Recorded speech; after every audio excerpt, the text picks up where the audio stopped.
This is one of the worst rated LEGO Avengers sets ever, and these are some of the best. So today I'm going to be testing some of the best rated Avengers sets to see if they are really as good as everyone says they are. As well as I'm going to be reading 1-star reviews that are left on these sets to see if I can disprove them, and if I can't, then I also have to leave a 1-star review on the set.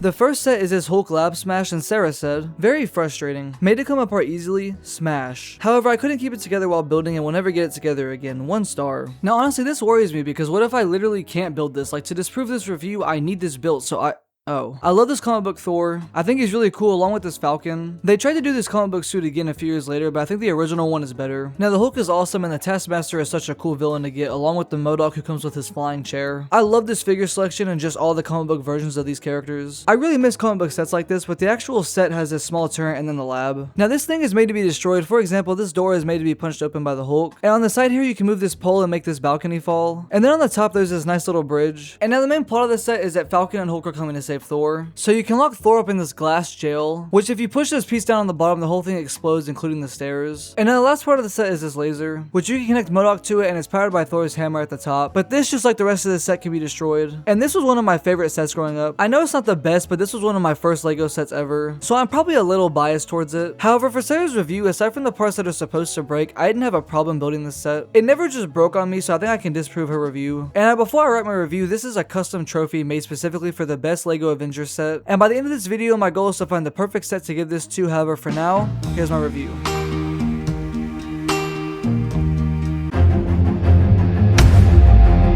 Although people hate the first wave of in-game sets for their inaccuracy, the second set is actually the Iron Man Hall of Armor from that same wave, and Michael said, "Good enough, 1 star. To be honest, I'm not sure why he gave it 1 star. David said, "Thought this was a great value and someone was excited to receive it as a gift, but he was frustrated that after he assembled it, the pods kept coming apart from one another, 1 star. Now hopefully that's not true, but this set comes with some Outriders and then 4 Iron Man armors. The coolest being Mark 1 and Mark 5, and people wanted LEGO to make these 2 armors for years, and they finally did with this set. The Mark 5 is especially cool for me because all the way back in 2013 with the Malibu Mansion set from Iron Man 3, there was this Mark 5 suitcase included in the set, and they didn't make the actual figure for another 6 years. And technically the set has a 5th armor with the Igor suit, but this thing is just goofy. I mean, I don't think it's terrible, but I also don't think it's good. I mean, why'd they give him such a hunchback? And then the main part of the set comes with this desk and this centerpiece for Iron Man to change suits in. The rest of the set is just the armor stands, and I think it's a really cool set. However, they've ran this idea into the ground with like 3 other sets, but with this one being the original and the biggest, I think it's the best. Now for David's review, these pods do not just come apart, they're actually held together very well, so his review is disproven. As for Michael's review, I kind of agree.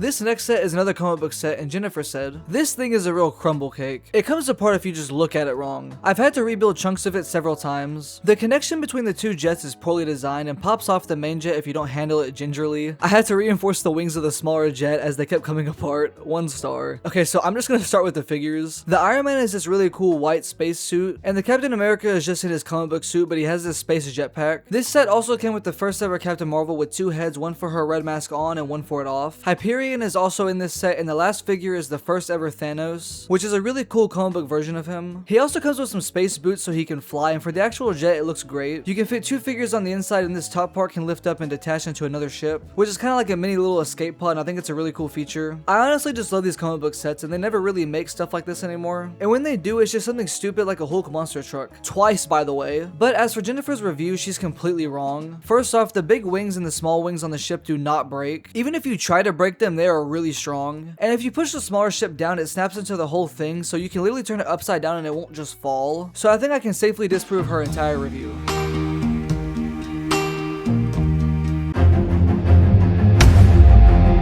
Now I actually could have put a few Quinjets in this video, because a handful of them are highly rated, but for the sake of it not being repetitive, I just put the highest rated one in here, which is the newest one based on the first Avengers movie. And Kyle said, "Extremely unstable. Almost everything falls apart with a small touch, 1 star. Now this set is a display set, and admittedly isn't the most indestructible set out there, but it's definitely not extremely unstable. For the figures, the Loki is amazing and is probably my favorite Loki ever. And I would say the same for the Black Widow aside from the lack of leg printing. The Thor is good and I like the Captain America. I just wish that they gave him some boots boots, and the Iron Man is nice, but I still don't love these new helmets. Now again, this set is a display set and comes with this nice display stand, but if you take it off, this set has this nice hidden wheel in the front, as well as 2 more in the back, which can be folded up into the wall when it's in its flying position. And on the inside, the cockpit has 2 seats, and then the top can be opened to reveal an interior, which has an additional 6 seats. Now I think I can disprove Kyle's review as it's not extremely unstable, and overall this set is definitely my favorite Quinjet.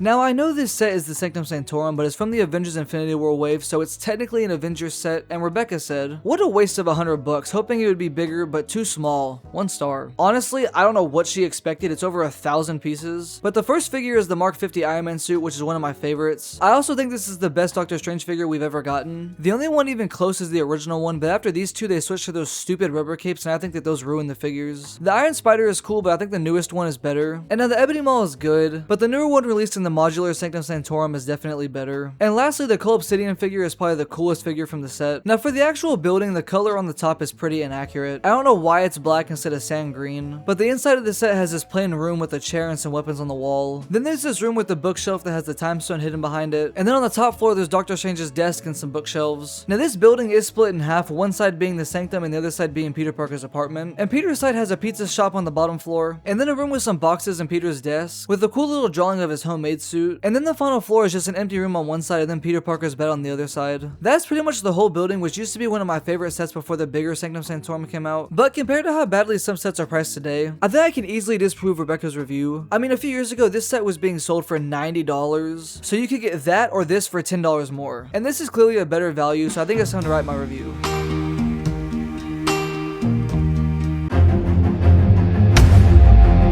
The final and highest rated Avengers set ever is the $500 Avengers Tower, which I don't think is very surprising. I mean, look at this thing. Now, it's a little hard to find 1-star reviews on a set like this, but I was able to find a few, and Tyler said, "Didn't have time to assemble it, 1 star. I don't really know why he left a 1-star review because of that, but I mean, I think it's valid. I can't really disprove that." Ryan said, "This set is barely a set for building, as the build isn't great. This set is mainly a minifigure grab, and even then the minifigures aren't the best. I donated the whole set to my friend. 1 star. I think we can all agree that is a crazy claim, but starting with the figures, this set has the most amount of minifigures in any Marvel set ever, and it had the most amount of minifigures in any set ever until the UCS Death Star took that slot last year. Starting with the villains, there are 4 Jatari, and then there's the same Loki from the Quinjet, and then a brand new Ultron Mark 1, which I personally prefer over the original one. Alexander Pierce is a nice little throw-in figure that we probably wouldn't have gotten otherwise, along with Helen Cho, Eric Selvig, and Kevin Feige. The set also has 3 shield agents, one being Tony Stark in disguise from Avengers Endgame. There is also a normal Tony Stark and 2 Iron Man armors, one being destroyed, which is pretty cool. The Captain America is the same one from the Quinjet, but this time there's 2 so you can recreate the fight scene from Endgame. Thor is also the same one from the Quinjet, but he has this new hairpiece, which honestly I think makes him look a lot worse. And the Black Widow is the same one from the Quinjet, but this time she has leg printing, which does look better, but it's the exact same legs from Hawkeye and Falcon from this exact same set. The Wanda, War Machine, Nick Fury, Pepper Potts, Wong, and Micro Ant-Man are all repeats. There is also this dummy, which for some reason is considered a figure in the set, along with this awesome comic book Vision. The Hulk is great, and the Wasp is a random inclusion, but is a brand new figure, and has a way better helmet than the original one. Now for the actual set, this is based on all 4 Avengers movies, so there's a lot of references from all of them, but mainly the first 2 in Avengers Endgame. The set has this really cool Leviathan and a mini Quinjet, which yeah, is small, and it's not the coolest thing ever, but it fits inside of the tower, which makes it a lot cooler. Now you can remove this panel on the front, and there's 4 main rooms on the inside. The first floor is mainly a reference from Avengers Endgame, with it being the lobby and having a Tesseract on the floor. The next floor is a mixture of Avengers Age of Ultron and Avengers Endgame. First being Endgame with the bridge that Captain America fights himself on. Then it references Age of Ultron with Vision and Ultron in the back from before they got into bodies and were still just computers. The next floor I guess is from the first Avengers movie, just being a room for Tony Stark. The final floor is a gel for Loki from the first Avengers movie, which technically in the movie was on the helicarrier, but it's still a cool room. Above that there's the landing pad, and on the inside there's the room from Age of Ultron where they have the party and fight Ultron Mark 1. Now if you take off a few panels on the top, you can see this small room referencing Hulk throwing Loki around from the first movie. And above that you can flip this last panel up to reveal the final room, which is just a room to examine Loki's scepter. Overall, I can for sure disprove Ryan's review, as the building is definitely great, and now although this set is the biggest Marvel set and is one of the coolest, I don't think a set is cool just because it's expensive or rare, but rather what you get out of it. And sure, this set is great, but unless I use it for a video, this set generally just sits on my shelf. That's what I do with most of these sets, but when I was a kid I distinctly remember playing with this set, and it was one of my favorites growing up. So although it's not the most expensive or biggest set out there, this set has meaning behind it for me and many other people who grew up with it, so I think this classic Avengers set deserves the trophy.